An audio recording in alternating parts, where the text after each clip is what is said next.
In this video, let us see how to install Python. Actually, it is very easy to install.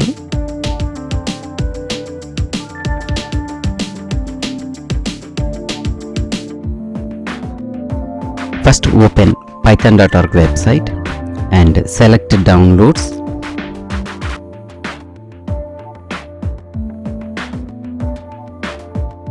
After that, select relative version as per your operating system and download Python.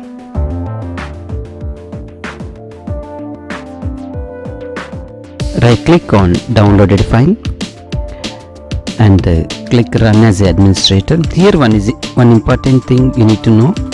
Here check add Python to your path. That need to be checked and click on install. That's all. Python will be installed in your system.